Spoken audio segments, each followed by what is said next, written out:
You ran a pretty scandalous ad during that LSU game, and people are talking about it all over the country.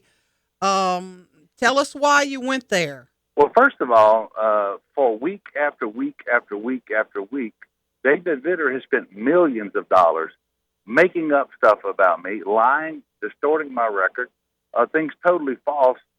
Legislation that, as best I can tell, has never been introduced, much less voted on. And enough is enough. And I responded with one ad that is totally true. And if you'll notice, Aaron, the Vitter campaign has not said that it's false. They have not said that at all. I understand they don't like it. But you know what? David Vitter has been the political schoolyard bully for a long time. He doesn't like playing by the same rules as everybody else. Let me go to some specific issues real quick. You don't get high marks from the Louisiana Association of Business and Industry. We have a lot of business owners listening to us this morning. What would you tell those folks about your record regarding business as compared to Senator Vitter's record, who gets a much higher mark? Well, first of all, Aaron, the Louisiana Association of Business and Industry have graded us on bills that I voted against that were found to be unconstitutional, and they don't even change their grading after that. And I voted against the legislation specifically because I believed it was unconstitutional. Secondly, I have good relationships with small businesses and big businesses all around the state of Louisiana. And I'm going to govern squarely from the center of the political spectrum.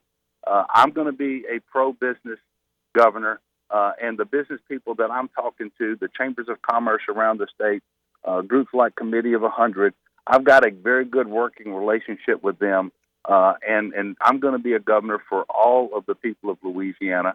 And certainly we need a strong private sector with business growth, because that's how you get economic investment and job creation. Mr. John Bel, speaking of business, it would appear that this weekend, President Obama, once and for all, has killed the Keystone Pipeline, which folks say is going to cost Louisiana a lot of revenue and a lot of jobs. What do you think about that decision? Well, it was a wrong decision. I said so Friday night in Shreveport. I was interviewed for local TV news. It's a mistake. That pipeline should have been approved a long time ago. We should be well on our way to putting that pipeline in the ground. And certainly if they need people who can show them how to safely and effectively put a pipeline down, they can come down to Louisiana and hire a bunch of our contractors, our welders, and so forth, and we'll do it for them. But it's clearly a bad decision. It wasn't in the best interest of the country or of the state. As you mentioned, jobs would have been created overnight. We would have moved forward with respect to energy independence. We would make sure that what's available to us in terms of oil here on our continent stays here, as opposed to being sold to some foreign country that can then use it as leverage against us going forward. So it's a decision that I regret. It's just the wrong thing for our state and our country.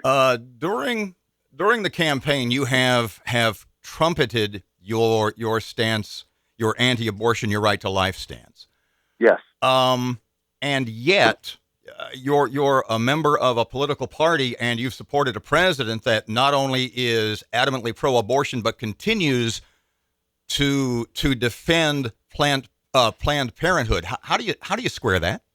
Well, first of all, I know a lot of pro-choice Republicans as well. And my position is very clear. It is informed by my Catholic Christian faith, as is my position on many issues. And my voting record over the 8 years in the legislature is 100% with the Louisiana right to life. You can't improve on 100%. Now, I don't tell you that because David Vitter supported Rudy Giuliani as the Southern Region campaign chair, someone on the national campaign organization for Rudy Giuliani, that Vitter is less committed to pro-life. And by the way, Rudy Giuliani wasn't just pro-choice; he was anti-gun. I don't say that David Vitter is either pro-choice or anti-gun because of that, but I will tell you he's a hypocrite because he accuses me of being less committed on those issues for a similar reason. It's just wrong. I am who I am. I will work with anyone of any party when they want to do right by Louisiana, and I will stand up and fight against anyone of any party when they want to harm Louisiana. Would you defund Planned Parenthood, as Governor General attempted to do? Would you defund Planned Parenthood in Louisiana? We will defund Planned Parenthood in Louisiana when we see that they have violated the law, and we will also do it going forward. But the question is, can you do it in the middle of a budget year? And that's a legal issue, and I don't know that it makes sense to say that we're going to defund Planned Parenthood before the investigation is done, knowing that in Louisiana they are not performing abortions. And so I don't feel compelled to say that we're going to do it immediately before the investigation is complete during the middle of a budget year. The ads portraying you as it looks like President Obama's brother from another mother. So let's go there. Obamacare. What could be tweaked? Is it good for Louisiana? Well, first of all, the only decision we have to make in Louisiana with respect to the Affordable Care Act is whether we're going to expand the Medicaid program.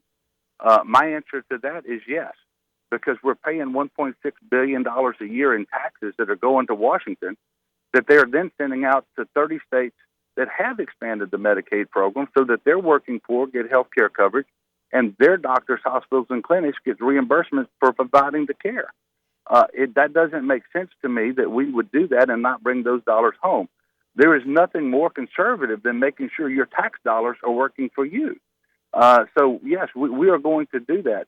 And as a state, that is the one and only decision that we have with respect to the Affordable Care Act. Has it been good for Louisiana? We got to wrap here.